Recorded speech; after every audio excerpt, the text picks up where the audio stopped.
कर्म से, कर्म कटते हैं सच्चे नाम से, सतनाम से। आम नाम से काम नहीं चलता। तो हमने बताया कि एक तो पाठ करवाना होगा बंदी छोड़ के नाम का, थारे धर्म का काम से हमने कोई उस पाठ मत कुछ नहीं ले जाना। तो उन्होंने बोले जी जो कहोगे वो कर देंगे हम। वो नाम ले गया, उसने उस दिन पाछे दवाई छोड़ दी 16 फरवरी से। घरवाला ने चिंता हुई कि यू खांदे खांदे जीवा था दवाई, और ही फिर ही उम्र रहेगा, और उसको चैन सा हुआ दवाई छोड़ने पाछे। तो घरवाले उसको 5 दिन के बाद डॉक्टर के पास ले गए।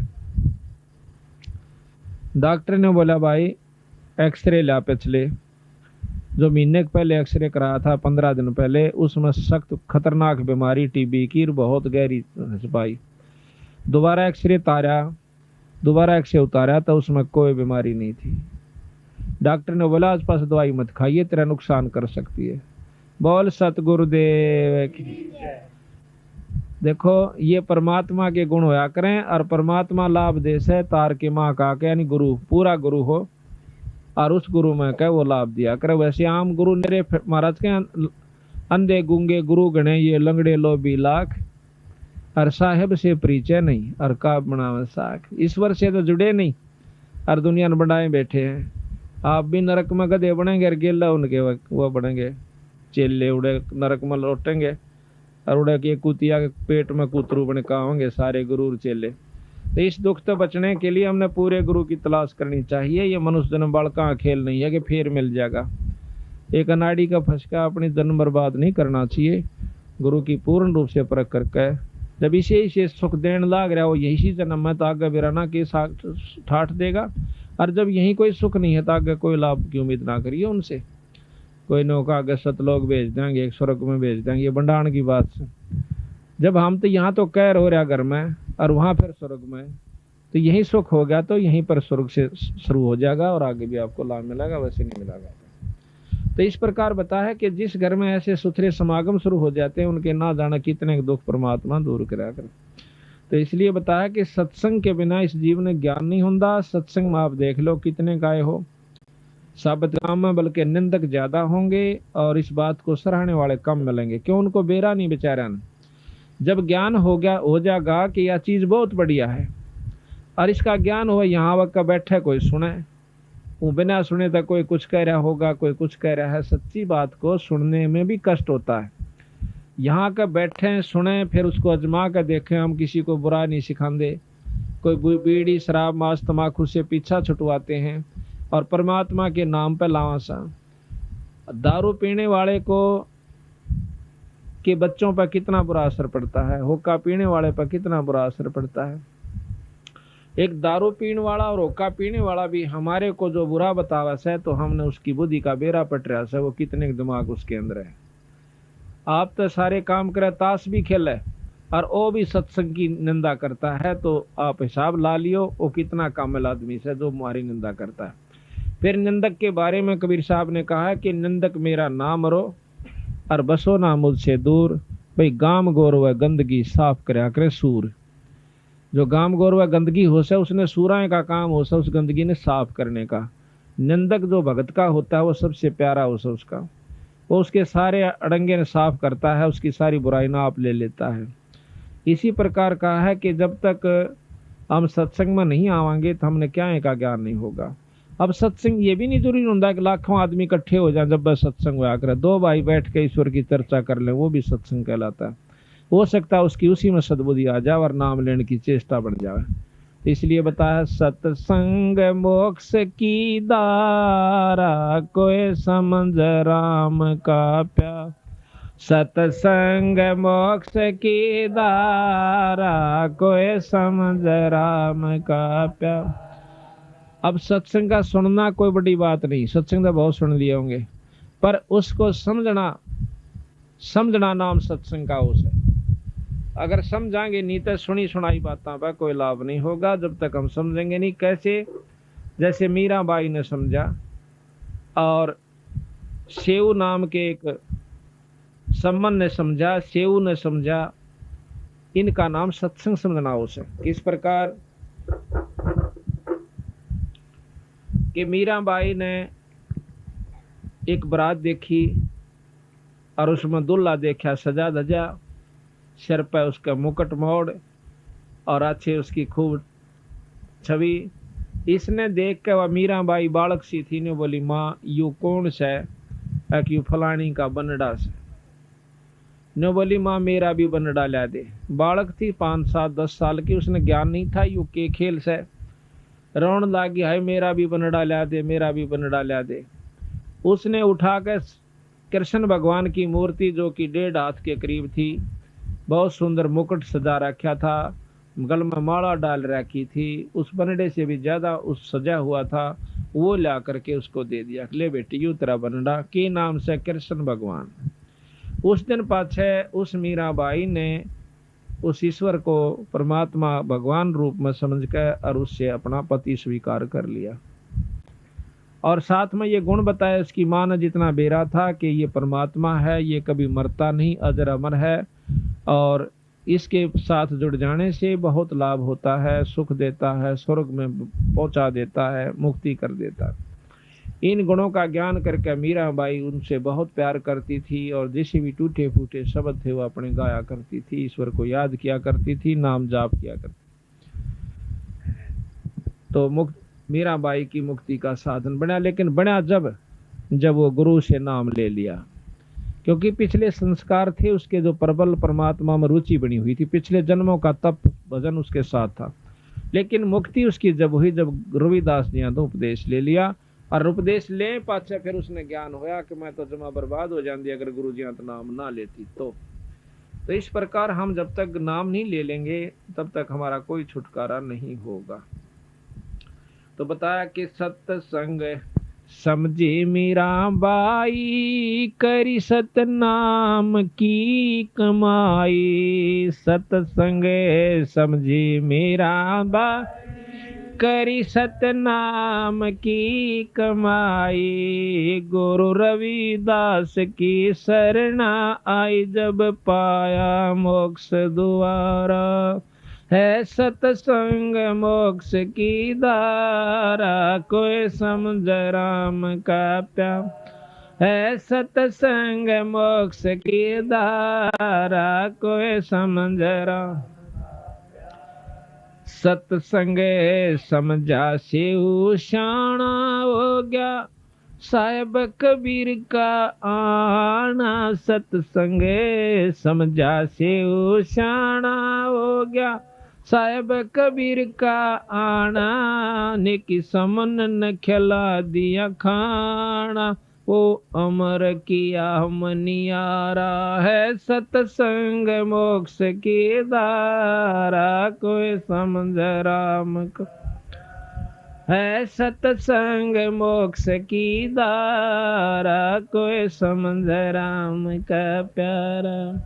अब सत्संग समझना यो सब आइयो, देखो वो कहने सुन की बात तो कुछ और है, पर सही तत्व बगे जब हमने इस तरह खरा उतरना चाहिए जिस प्रकार से उस सम्मन उतरे। कैसे? एक सम्मन नाम का मनियार था, वो बंदी छोड़ से उपदेश ले लिया सारे परिवार ने। 3 प्राणी थे घर में, एक तो नेकी जो सम्मन की घरवाली, एक उनका लड़का दोनों का, वो था शेव उसका नाम था। 3 प्राणी थे। अब देखो सत्संग जहाँ होता है बचपन से बच्चा पे हम जिस भी जकर घर में करांगे वही असर होया करे, रोजाना असर हो। इतने गरीब हालत थी उनकी,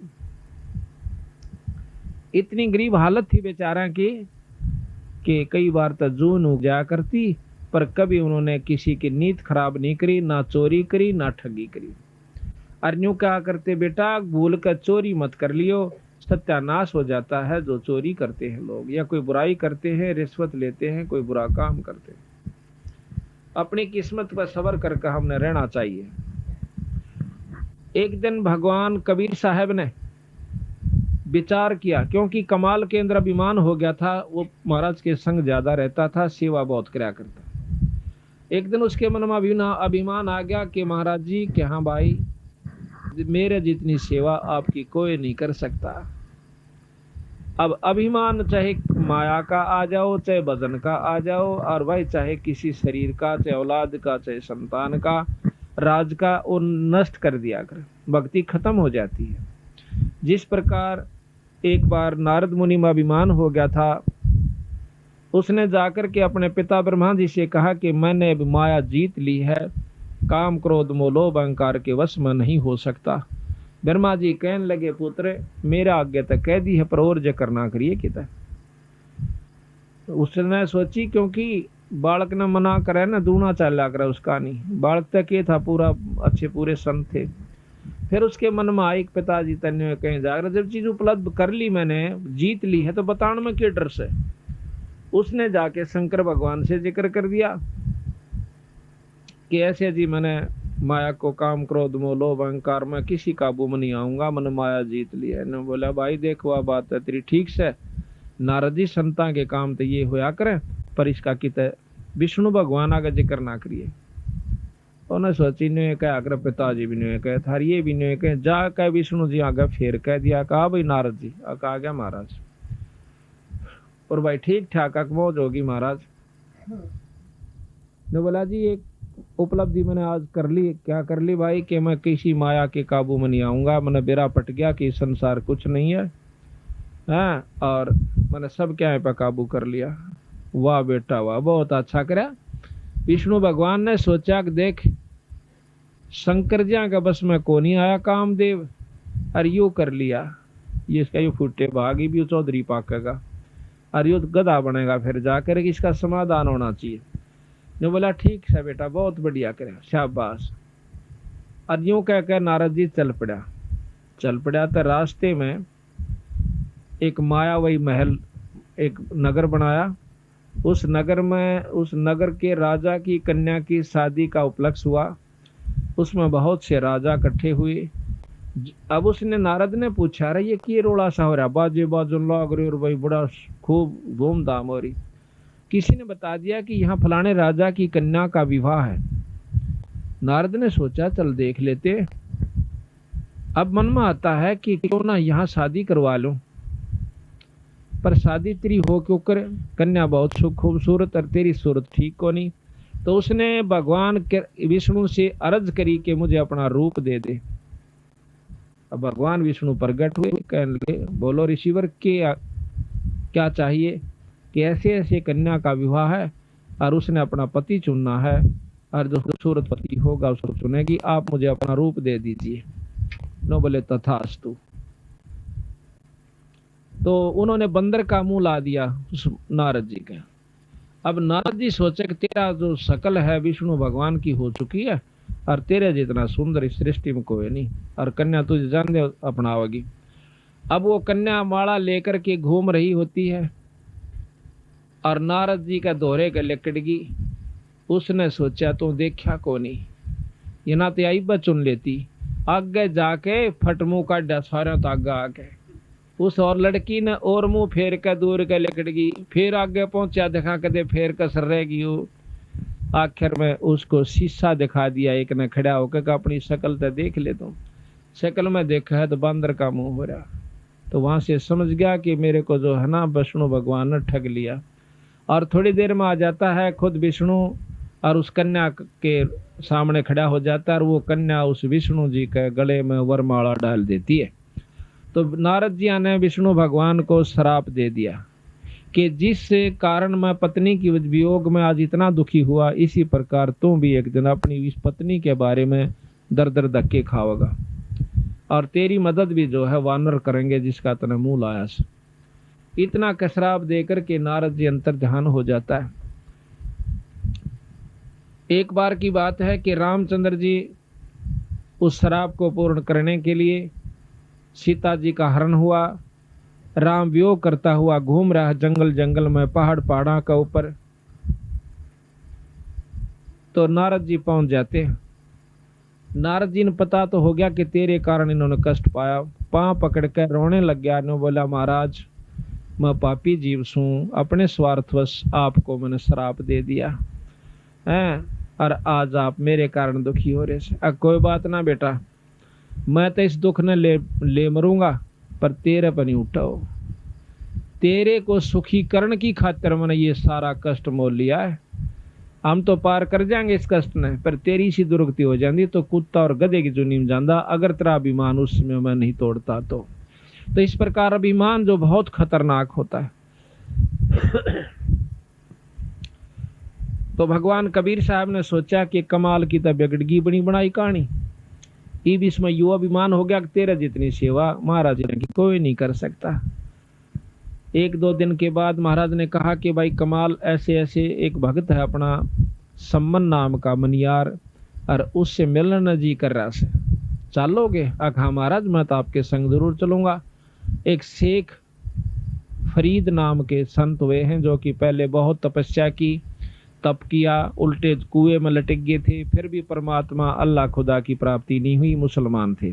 बंदी छोड़ कबीर साहब ने, जब उसने 12 वर्ष कुएं में लटकते हो गए और काग आगे आंख काटना है, तो उस समय उस शेख फरीद ने न्यू कहा था, भाई कागो मेरे हाडा पर ऊपर कोई मांस बच रहा हो तो उसने खा लो, क्योंकि अस्थि पंजर हो गया था, उसका मांस नहीं रहा शरीर का ऊपर। 12 वर्ष में 1.25 मन अन्न, महाराज गरीबदास जी ने लिखा है कि शेख फरीद ने खाया था 1.25 मन 12 वर्ष में। उसके अभाव से यानी शरीर ऐसा हो गया था जैसे हाड़ नारे चमके थे, कति मांस नहीं था। फिर भी उसने कहा कि भाई काग कव्यो, अगर मेरे शरीर पर कितना मांस का टुकड़ा बच गया हो तो उसने खा लो, पर बड़ी आंख ना खाइयो, हो सकता हमने परमात्मा अल्लाह का दीदार हो जावे, दर्शन हो जावे। न्यू कह करके वो रो पड़ता है, आँखों में पानी भराता है। भगवान कबीर साहब देखो, हम भक्ति भी करते हैं, साधना भी करते हैं, उपासना भी करते हैं, जब तक हमारी आँखों में ईश्वर के प्रति रोना नहीं आंदा, इतना भक्ति आपकी शुरू नहीं होली से। तो जब उसकी भक्ति शुरू हुई, वो रो पड़ा जब भगवान कबीर साहब सतलोक से आकर वहां प्रकट हो गए थे और उसको बाहर निकाल लिया कुएं में। तो वह जो का तो जुगाड़ सा सारा जो बोला, भाई भगत जी तो किस लिए इसमें लटक रहा कुएं में? कि परमात्मा पाने के लिए, अल्लाह पाने के लिए, कि मैं तेरे सामने खड़ा, मैं अल्लाह हूँ, खुदा हूँ। न्यू बोला ऐसे नहीं, परमात्मा तो बेचगुण होता है, परमात्मा यूं होता है। बेचगुण कहते हैं निर्गुण को, कहते हैं निर्गुण में तू देखेगा क्यों करे, सरगुण में तेरे सामने खड़ा। और बात सुन दे कि इस तप से तू तीसरे जन्म में कुत्ते की जुनी में जागा, तप से राज होता है, अगले जन्म में तू राजा बन जाएगा और तीसरे में कुत्ता बनेगा। ये साधना इस तप से होगी। अब भाई शेख फरीद की तो पिंडी कापी, कोट बड़ा मुकदमा मोल लिया और फिर यूं इसका फल मिला। तो महाराज कहते हैं, बो है पेड़ बबूल का आम कहाँ से खा, बहुत रहे तुम की करे और बाट देखो आम लागन की। साधना भी गलत करो, मर पड़ के को साधन शुरू भी करते हो तो वो भी गलत कर रहे हो। तो ने बोला जी फिर मैंने कोई रास्ता बता दो। रास्ता बताऊंगा, खाए का दा टूक, यानी फल खवाए, फिर उसको रोटी खवाए, कुछ फल खाओ। महाराज कहते हैं कि इतना ना खाओ कि आपका पेट भर जाए और आपको नींद आ जाए, ज्यादा नहीं छकना चाहिए। प्रथम अंजल संयम राखा है, योग युगत सब सतगुरु भाखा है, योग लक्षण सब सतगुरु भाखा है। यानी थोड़ा खावे, इतना खावा जितना आवश्यक हो, जरूरत से ज्यादा नहीं खावा, ना कति कम भी नहीं खावा कि जमा पेट में तो जो ना गड्ढन लाग जाए। हिसाब का खाओ और फिर अपना भक्ति करो, डट के काम भी धंधा करते रहो। तो फिर शेख फरीद को उपदेश दिया, नाम दिया। जब उस शेख फरीद का पीछा छूटा और भक्ति का साधन बना, फिर वो शेख फरीद बंदी छोड़ कबीर साहब के साथ रहा। ये प्रमाण मिलता है।